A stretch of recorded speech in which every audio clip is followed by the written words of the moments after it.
Erosive gastritis या फिर enteral erosive gastritis या एंट्रल गैस्ट्राइटिस, ये क्यों हो जाती है, इसके लक्षण क्या होते हैं, इस पर हमने कई बार चर्चा की। आज हम सीधे देखेंगे कि इसका इलाज कैसे संभव है।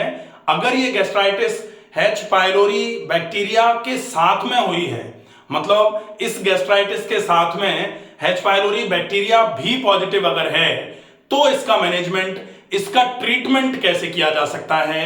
सबसे पहले हम इस वीडियो में अंत तक ये देखेंगे कि इसके ट्रीटमेंट के कौन से वेज हैं। अगर हम दवाई से इसका इलाज कर रहे हैं तो कहां तक संभव है, और दवाई के उपयोग के बाद भी कभी कभी ये पूरे तरीके से ठीक नहीं हो पाता है, तो उसको पूरे तरीके से हम कैसे ठीक करेंगे।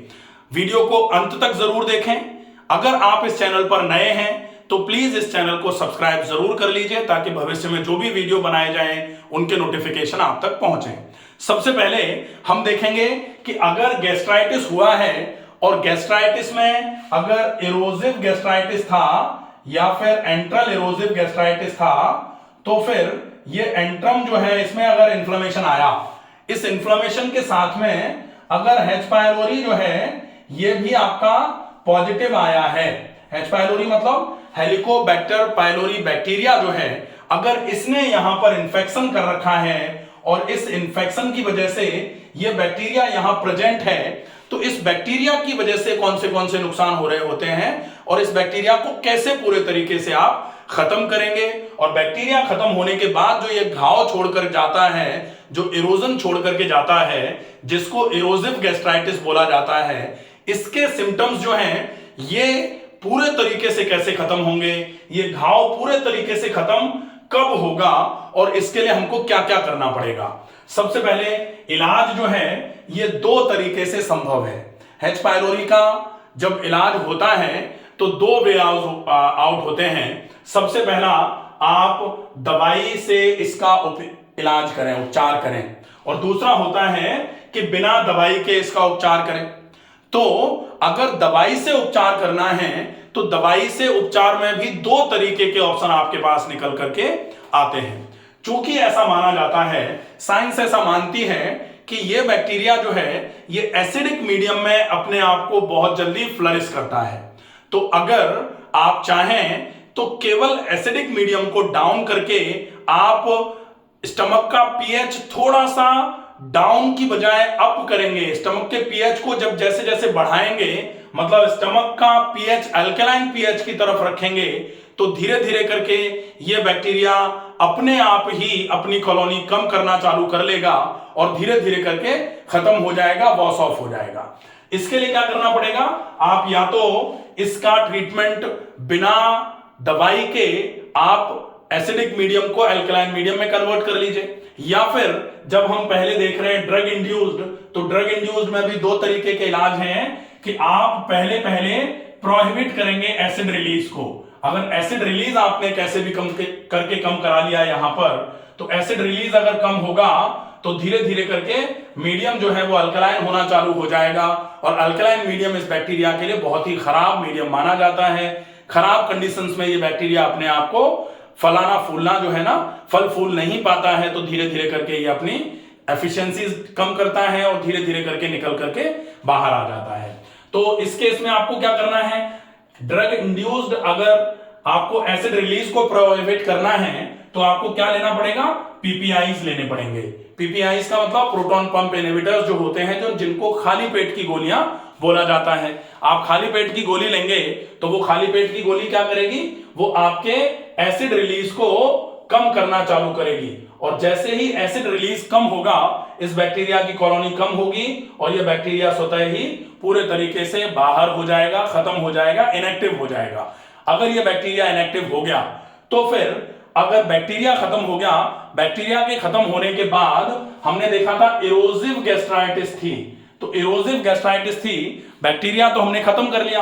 अब इरोजन कैसे खत्म करेंगे, तो इरोजन को खत्म करने के लिए भी अगर हम यहां पर बैक्टीरिया खत्म हो गया, अब इरोजन बचा हुआ है, इरोजन को खत्म करने के लिए लंबे समय तक मीडियम को अल्कलाइन रखेंगे, लंबे समय तक हम मीडियम को एसिडिक नहीं होने देंगे। और अगर लंबे समय तक मीडियम को एसिडिक नहीं होने दिया तो ये जो घाव यहां बना था धीरे धीरे करके श्रिंक होते होते होते होते ये बिल्कुल अपने जो भी इरोजन थे वो इरोजन जो है वो हील होना चालू हो जाएंगे। और एक बार कंप्लीटली हीलिंग हो गई इस इरोजन की तो फिर इरोजिव गैस्ट्राइटिस था, इरोजन की वजह से स्टमक पर इन्फ्लेमेशन आया था, तो वो इन्फ्लेमेशन धीरे धीरे करके इरोजन खत्म होते ही पूरे तरीके से स्वतः ही खत्म हो जाएगा। इस केस में आपने क्या किया, सिर्फ पीपीआई का यूज आपने लंबे समय तक किया।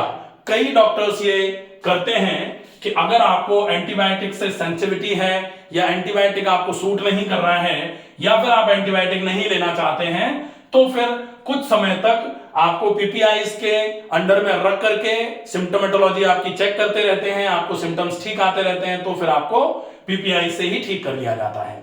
अगर आपने पीपीआई लगभग महीने भर तक ली और महीने भर तक पीपीआई लेने के बाद भी आपको सिम्टम्स पूरे बने हुए हैं, बैक्टीरिया कम नहीं हो पा रहा है इन केस, तो फिर दूसरा ऑप्शन आपको ऑप्ट करना पड़ेगा और वो ऑप्शन है कि आपको स्पेसिफिकली उस बैक्टीरिया को मारने के लिए एंटीबायोटिक्स का यूज करना पड़ेगा, क्योंकि हम दवाई से इलाज कर रहे हैं अभी। तो एंटीबायोटिक का यूज करके आपने उस बैक्टीरिया को मारा। एंटीबायोटिक के यूज में ट्रिपल थेरेपी होती है जिसमें क्लेरिथ्रोमाइसिन, एमॉक्सिलिन और साथ में पीपीआई। ये मैं बता रहा हूं सिर्फ आपको, अगर ऐसी कोई समस्या है तो आप अपने आसपास के जो भी आपके फिजिशियन है उनसे कंसल्ट करके ही इन दवाइयों को लेंगे। तो ये दवाइयां जब आपको दी जाती हैं क्लेरिथ्रोमाइसिन और एमॉक्सिलिन, तो जब ये दवाइयां आप लेते हैं तो ये दवाइयां स्वतः ही गैस्ट्रिक इरिटेंट हैं। अब पहले से ही गैस्ट्राइटिस हो रखी थी, अब आप इन दवाइयों को ले रहे हैं लेकिन साथ में आप पीपीआई भी लेते हैं। आप पीपीआई के साथ में अगर जरूरत पड़ती है तो प्री प्रोबायोटिक भी लेते हैं, डाइजेस्टिव एंजाइम भी दिया जाता है और पेट की धुलाई सफाई के लिए लैक्सेटिव्स भी दिए जाते हैं। इसके लिए आप H. pylori infection by doctor Ramakant Sharma videos पड़े हुए हैं, उनको देख सकते हैं कि ड्रग इंड्यूस्ड मैनेजमेंट किस तरीके से उनका किया जाता है। ठीक है, अब ये एंटीबायोटिक आपने लिया तो एंटीबायोटिक से आपने इस बैक्टीरिया को तो मार दिया, बैक्टीरिया तो मरेगा ही डेफिनेटली, लेकिन बैक्टीरिया के मरने के साथ साथ गैस्ट्रिक इरिटेशन बढ़ गया, गैस्ट्रिक इरिटेशन बढ़ गया तो गैस्ट्रिक इरोजन बढ़ गया। अब जैसे ही कोर्स खत्म हुआ आप दवाई बंद कर देते हैं, दवाई बंद करी, बैक्टीरिया मर गया था लेकिन इरोजन इस एंटीबायोटिक की वजह से और बढ़ गया, तो इरोजिव गैस्ट्राइटिस तो अभी भी पड़ी है। जिन लोगों को H. pylori पॉजिटिव नहीं होता है, सिर्फ इरोजिव गैस्ट्राइटिस होती है या फिर एंट्रल गैस्ट्राइटिस होती है बिना H. pylori पॉजिटिव के, उनको भी तो प्रॉब्लम होती रहती है। तो यहां आपने ट्रीटमेंट से सिर्फ अपने H. pylori को मारा है, इरोजिव गैस्ट्राइटिस अभी भी बाकी है। तो इरोजिव गैस्ट्राइटिस के चक्कर में, इरोजिव गैस्ट्राइटिस का मतलब है आमाशय में अभी कुरेदन पड़ी हुई है, छिलन पड़ी हुई है, जो इरोजन हो गए थे वो ठीक नहीं हुए हैं। तो जब तक ये पूरे तरीके से ठीक नहीं हो जाते तब तक या तो आपको लगातार वो एंटासिड और पीपीआईज के कॉम्बिनेशन को कंटिन्यू करना पड़ेगा। ऐसा नहीं होता कि आप 14 दिन के बाद ही एंटासिड और पीपीआईज दोनों छोड़ दो। तो फिर आपको कभी कभी ऐसा होता है कि आपको कुछ एंटासिड्स जो खाने के तुरंत पहले लिए जाते हैं या फिर कुछ ऐसे ड्रग्स जो खाने के पहले दिए जाते हैं जो इस अल्सर पर या फिर जो इरोजन है इस इरोजन पर एक तरीके से कवरिंग लेयर बना लेता है, जो आपके खाने का एसिड इस जगह को, इस इरोजन वाली जगह को और फर्दर जलाना बंद कर देता है। ये भी ऐसी कुछ दवाइयां आती हैं, उनका यूज आपको रेगुलर लंबे समय तक करना पड़ता है। जब आप वो करेंगे तब जाके आपको पूरे तरीके से आराम मिलता है। अब हम देखते हैं दूसरा मैनेजमेंट जो कहा जाता है lifestyle changes, lifestyle correction. Lifestyle changes और लाइफस्टाइल करेक्शन में 3 चीजें आपको फॉलो करनी पड़ती हैं। पहले नंबर पर आती है डाइट, दूसरे नंबर पर है एक्सरसाइजेस, तीसरे नंबर पर है स्ट्रेस मैनेजमेंट। अगर आपने ये तीनों चीजें फॉलो कर ली तो फिर चौथे नंबर पर आता है कि आप अपनी लाइफस्टाइल को भी थोड़ा सा, जैसे रात को जल्दी सोना, सवेरे थोड़ा जल्दी जाग जाना, थोड़ा सा लंबे समय तक पेट को खाली नहीं रखना, नाश्ते का समय जो है 9 साढ़े 9 बजे ही पूरा हो जाए, आपका नाश्ता कर लें आप, लंच जो है वो 12 मैक्सिमम 12:30 बजे तक हो जाए। ये कुछ चेंजेस आपको अपनी लाइफस्टाइल में करने पड़ते हैं। शाम का खाना जो है वो आप कोशिश करके 7 बजे के पहले तक पूरा खा लीजिए और रात को सोने के 1 घंटे पहले तक आपको जो भी कुछ लेना है आपने ले लिया। अगर आप ऐसा नहीं करते हैं, सोने के पहले तक आप अगर कुछ लेते रहते हैं तो फिर आपकी GERD की प्रॉब्लम या पेट के फूलने की, पेट में भारीपन की प्रॉब्लम लगातार बनी रहेगी। फिर आप जो डाइट है स्पेसिफिकली इस डाइट में क्या फॉलो अप करेंगे, डाइट में ओवर ईटिंग को आपको अवॉइड करना पड़ेगा। डाइट में 2 चीजें रहती हैं, एक तो ओवर ईटिंग आप अवॉइड करेंगे। ओवर ईटिंग में दोनों तरीके की ओवर ईटिंग जो है ना, आप बिल्कुल लाइट, जैसे बहुत सारे लोग कहते हैं हम बिल्कुल हल्का खाते हैं, लेकिन बिल्कुल हल्के को भी बहुत ज्यादा मात्रा में खा लेते हैं। खाना पचने में तो बहुत हल्का था, खाई तो हमने लौकी की सब्जी ही थी, लेकिन खा ली हमने यहां तक। तो फिर आपको ओवर ईटिंग, तो चाहे वो लाइट फूड हो, चाहे वो हैवी फूड हो, चाहे वो डीप फ्राइड हो, चाहे वो बिल्कुल तला भुना हो या बिल्कुल भी बॉइल्ड हो, आपको ओवर ईटिंग तो हर प्रकार के फूड की अवॉइड करनी पड़ेगी। दूसरे नंबर पर होता है कि जो लाइट फूड आप ले रहे हैं, उस लाइट फूड को भी लेने का तरीका जो है, करेक्ट वे ऑफ ईटिंग के हिसाब से आप उस खाने को खाएंगे। करेक्ट वे ऑफ ईटिंग का मतलब होता है आप बहुत चबा करके खाने को खाएंगे। जब आप खाना खा रहे हैं उस समय आप और कुछ नहीं कर रहे हो, आप ज्यादा से ज्यादा फोकस करके खाने को खाएं। खाने के समय आप खाने के तुरंत पहले पानी नहीं पिए, खाने के तुरंत बाद पानी नहीं पिए। अगर खाने के साथ आपको ऐसा लगता है कि आपको थोड़ा पानी पीने की आवश्यकता लग रही है, तो खाने के साथ आप थोड़ा थोड़ा पानी पी सकते हैं। ये खाने के साथ हो जाएगा। अब आती है बात एक्सरसाइजेस की। तो एक्सरसाइजेस में अगर आप अपने पाचन तंत्र को मजबूत करना चाह रहे हैं, गैस्ट्रिक एरोजन्स को पूरे तरीके से हील कराना चाह रहे हैं, तो आप टहलने पर ज्यादा से ज्यादा फोकस करो। टहलने के साथ में प्राणायाम में अनुलोम विलोम प्राणायाम और डीप ब्रीदिंग पर बहुत अच्छा फोकस करो। धीरे धीरे करके आपकी ये समस्या बिल्कुल क्लियर होना चालू हो जाएगी। स्ट्रेस मैनेजमेंट के लिए आप थोड़ा सा अगर संभव हो जाए तो हल्का बहुत, जैसे ब्रीदिंग एक्सरसाइजेस हैं या कुछ आसन हैं अच्छे वाले, या आप थोड़ा त्राटक कर लीजिए। मेडिटेशन के लिए जनरली मैं इसलिए नहीं बोलता हूं कि मेडिटेशन सामान्य तौर पर अपने आप होने वाली प्रक्रिया है, मेडिटेशन कराया या किया नहीं जा सकता।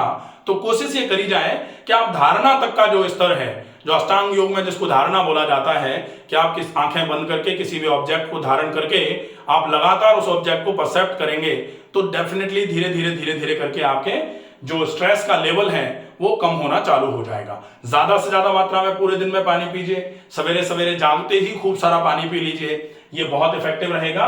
और लाइफस्टाइल करेक्शंस जो हैं उसमें शाम का खाना थोड़ा जल्दी, और शाम के खाने के बाद आप कम से कम 20 मिनट के लिए टहलना जरूर रखिए। अगर आप ये सारी चीजें अच्छे से फॉलो कर लेते हैं, डेफिनेटली आपको बहुत अच्छा आराम हो जाएगा।